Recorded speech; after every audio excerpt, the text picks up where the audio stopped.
ಹಿರಿಯ ಪತ್ರಕರ್ತ ಶಿವಪ್ಪ ಮಡಿವಾಳರ ಅವರ ಪುತ್ರಿ ಕುಮಾರಿ ಕಾಳಿಕಾದೇವಿ ಅವರು ದ್ವಿತೀಯ ಪಿಯುಸಿ ಪರೀಕ್ಷೆಯಲ್ಲಿ ಅಪ್ರತಿಮ ಸಾಧನೆ ಮಾಡಿ ರಾಯಚೂರು ಎಲ್ವಿಡಿ ಮಹಾವಿದ್ಯಾಲಯದ ಎಸ್ಆರ್ಪಿಎಸ್ ಕಾಲೇಜಿಗೆ 4ನೇ ರ್ಯಾಂಕ್ ಗಳಿಸಿ ಟಾಪರ್ ಆಗಿ ಹೊರಹೊಮ್ಮಿದ್ದಾಳೆ. ಕಾಲೇಜಿನ ಉಪನ್ಯಾಸಕರ ತಂಡ ಕಾಳಿಕಾದೇವಿ ಅವರ ಮನೆಗೆ ಬಂದು ಕಾಲೇಜಿನ ಪರವಾಗಿ ಅಭಿನಂದನೆಗಳನ್ನು ಸಲ್ಲಿಸಿ ಸನ್ಮಾನಿಸಿ ಗೌರವಿಸಿದರು. ನೀವು ಇದೇ ತರ ವಿದ್ಯಾರ್ಥಿಗಳಿಗೆ ಸ್ಫೂರ್ತಿ ಎಂದು ನುಡಿದರು. ಸಾಲಕ್ಕೆ ವಿದ್ಯಾರ್ಥಿಯ ಆಸೆ ಮತ್ತು ಅಭಿಪ್ರಾಯಗಳನ್ನು ತಿಳಿದುಕೊಂಡರು. ಕಲಾ ವಿಭಾಗದಲ್ಲಿ ತಗೊಂಡಿದ್ದೀನಿ ಸರ್, ಬಹಳ ಸಂತೋಷ ಆಯ್ತು ಸರ್ ಅಂತ ಹೇಳಕ್ ಇಷ್ಟಪಡ್ತೀನಿ. ಈ ಅಂಕಗಳನ್ನು ಗಳಿಸಲಿಕ್ಕೆ ನೀವು ಯಾವ ರೀತಿಯಾಗಿ ತಯಾರು ಮಾಡ್ಕೊಂಡಿದ್ರಮ್ಮ? ಪೂರ ಬೆಳಗಿನಿಂದ ತಯಾರು ಮಾಡ್ಕೊಂಡಿದ್ದೀನಿ ಸರ್. ಪ್ರಾಕ್ಟೀಸ್ ಸರ್, ಪ್ರಾಕ್ಟೀಸಿಂದಲೇ ನಾನು ಇಷ್ಟೆಲ್ಲ ಮಾರ್ಕ್ಸ್ ತಗೋಕ್ ಸಾಧ್ಯ ಆಯ್ತು ಸರ್. ಎಲ್ಲ ಹೇಳಕ್ ಇಷ್ಟಪಡ್ತೀನಿ. ಮನೆಯಲ್ಲೆಲ್ಲ ಸಹಕಾರ ಚೆನ್ನಾಗಿ ಸಿಗ್ತಿತ್ತಮ್ಮ?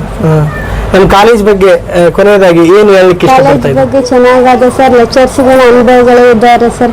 ಎಲ್ಲ ಲೆಕ್ಚರ್ಸ್ಗಳು ಧೈರ್ಯದಿಂದ ಸ್ಫೂರ್ತಿಯಿಂದ ಹೇಳ್ಕೊಡ್ತಾರೆ ಸರ್. ಅದೇ ನಮಗೆ ಧೈರ್ಯ ಸರ್. ಮುಂದೆಗೂ ಫಸ್ಟ್ ಪಿಯುಸಿಗೂ SRP ಕಾಲೇಜ್ ಹಚ್ಕೊಂಡ್ರೆ ಇನ್ನೂ ಅವ್ರ ಭವಿಷ್ಯಗಳು ಉಜ್ವಲ ಆಗುತ್ತೆ ಅಂತ ನೀವು ಹೇಳ್ಬೋದು ಸರ್. ಇದು ನನ್ನ ಆಸೆ ಅಂತ ಫಸ್ಟ್ ಇಯರ್.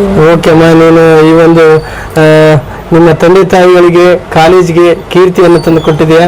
ನಮ್ಮ ಕಾಲೇಜಿನ ಎಲ್ಲ ಉಪನ್ಯಾಸಕ ಪರವಾಗಿ ನಿಮಗೆ ಅಭಿನಂದನೆಗಳನ್ನು ಸಲ್ಲಿಸ್ತಾ ಇದ್ದೀನಿ. Thank you sir.